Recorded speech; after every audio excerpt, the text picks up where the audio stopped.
We've got a 2014 E350 with bad crankcase, ventilation valve, or oil separator.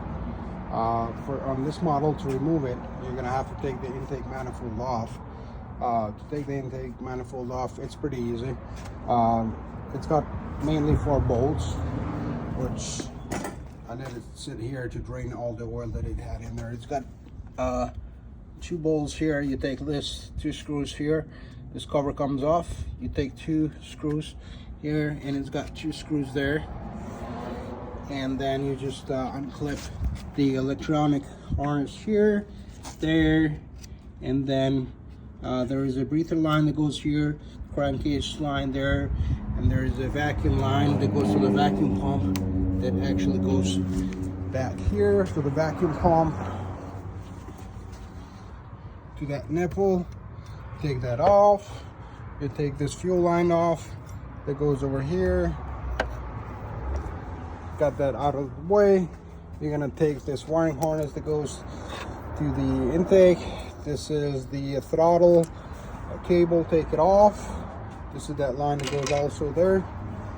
And once you do all that, you're gonna take the intake manifold off. All you do is take all these bolts off and wiggle it gently, pry it, and it will come right off.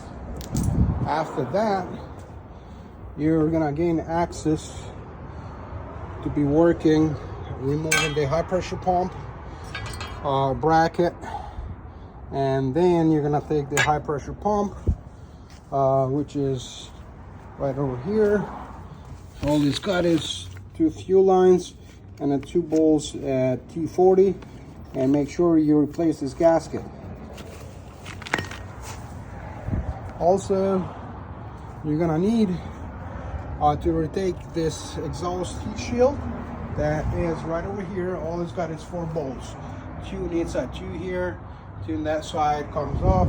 The reason to take that off, because there is a bolt that actually, for this one here, goes right behind this housing, that you're gonna have to take this bracket in order to take this high pressure pump housing off. And then there is the crankcase valve that sits in the back over here, and it's connected to this breather line right there.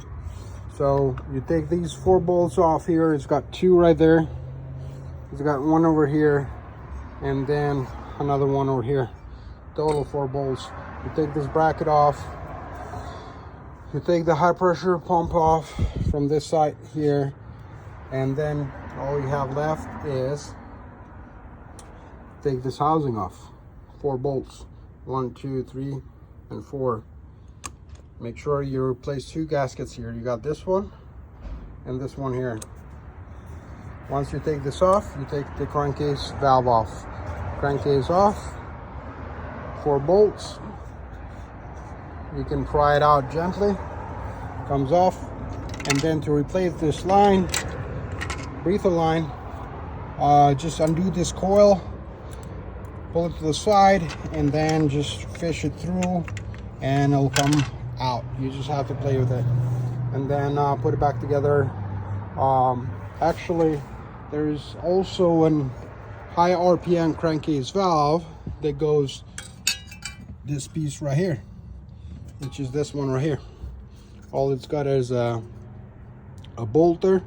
You take it off and comes right out. Put a new one, tighten it, and then you put the crankcase cover back on, connect the line, put the housing back with the new gaskets, tighten back in place, put the high pressure pump in place. You put the bracket, and then connect the fuel lines, and then you do the intake manifold, or the lower intake manifold, and then the upper one, and connect everything in reverse order, and you're good to go. Do an oil change, and that's it. If you like it, this video, give me a thumbs up, and we'll see you next one.